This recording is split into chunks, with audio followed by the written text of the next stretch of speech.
Des élus, des agents de la communauté de communes et des associations du Sud-Touraine ont récemment participé à 2 journées de formation à Loches pour mieux comprendre les questions de transition énergétique.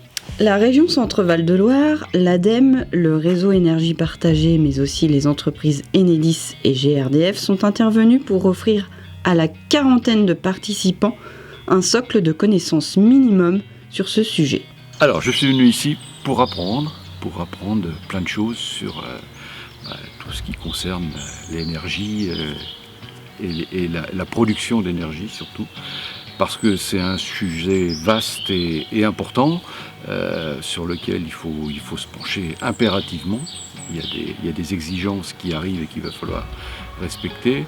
Cette formation accélérée s'inscrit dans le cadre du projet Life Let's Go for Climate, coordonnée par la région Centre-Val de Loire et mise en œuvre sur 6 territoires pilotes, dont Loches-Sud-Touraine, par ailleurs engagé dans un plan climat depuis 2020.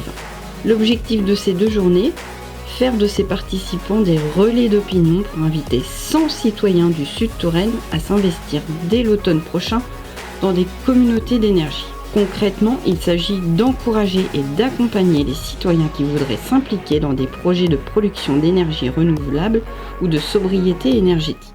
Concrètement, en Sud-Touraine, comment est-ce qu'on va accompagner les collectifs citoyens ?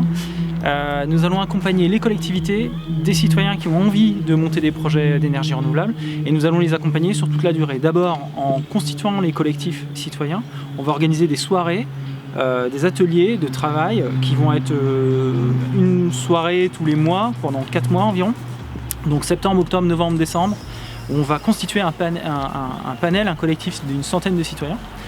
Ces 100 citoyens donc, vont se former à la transition énergétique, comprendre les enjeux actuels, visiter des sites à droite et à gauche d'installations d'énergie renouvelable.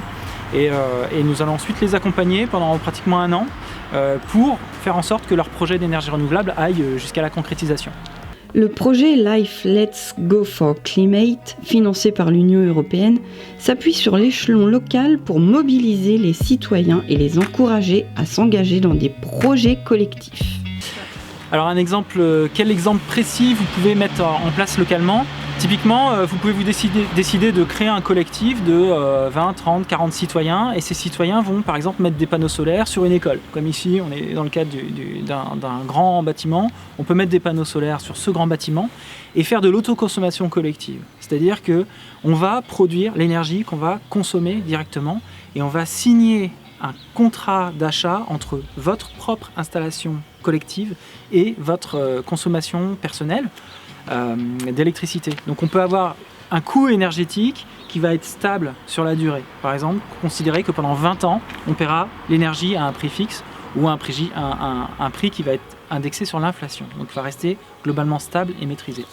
De la même façon, on peut monter des chaudières bois et créer des coopératives de citoyens qui vont décider d'aller couper du bois avec un respect d'une certaine éthique, couper du bois et amener ce bois dans une chaudière collective, dans un réseau de chaleur qui aura été pensé et conçu avec la collectivité. Et ainsi, vous pouvez prendre des parts dans ce projet, consommer cette chaleur localement. Et si vous isolez votre maison avec les économies que vous avez, vous pouvez avoir un prix de l'énergie qui reste fiable et stable dans le temps. Et de la même façon, si vous êtes un collectif d'agriculteurs, vous pouvez décider de monter un projet de méthanisation et de fabriquer votre biogaz sur le territoire, de l'injecter sur le réseau de gaz et faire profiter à toute la collectivité du gaz que vous injectez dans le réseau. Il existe aujourd'hui en France plus de 200 projets citoyens et près de 20 000 en Europe. On constate aujourd'hui une vraie impulsion de l'Europe pour multiplier ses initiatives et financer des projets dans lesquels l'énergie est produite localement par et pour les citoyens. Au sein du réseau énergie partagée, on s'en réjouit. Je pense que c'est surtout une façon pour les citoyens de se réapproprier cette question énergétique. C'est-à-dire qu'on a toujours été déconnecté, en particulier en France, de cette question énergétique. On appuie sur des boutons pour allumer des lumières, pour allumer le chauffage, on règle nos factures, mais à aucun moment on sait ce que représente l'énergie. Ça veut dire quoi recharger une voiture électrique? Il faut combien de mètres carrés de panneaux solaires sur une toiture pour recharger une voiture? Et pour un vélo électrique, ça veut dire quoi? Et pour un frigo, et pour nos congélateurs et nos modes de vie actuellement, Qu'est-ce que ça veut dire? On n'en sait rien. Combien il faut de pétrole pour faire les engrais qui servent à produire notre alimentation, à nourrir nos animaux? On ne sait pas. Et cette réappropriation de l'énergie, ça passe, à mon avis, ça c'est chez Énergie Partagée, en tout cas c'est ce qu'on essaye de porter comme message, ça passe par la création de collectifs qui vont s'intéresser à cette question énergétique, produire, mais aussi faire de la sobriété. Et pour comprendre l'interaction qu'il y a entre les deux, ça vaut le coup de se réunir localement et de se lancer dans des projets collectifs. Se réapproprier localement les questions énergétiques et encourager la création de collectifs, c'est aller dans la bonne direction selon l'élu local Frédéric Vaillant. C'est complètement intéressant. C'est l'intérêt de tous, donc c'est l'intérêt de tous de participer, de trouver des gens qui veulent participer, qui veulent s'intégrer, qui veulent amener leurs idées. Il faut prendre toutes les idées là où elles sont.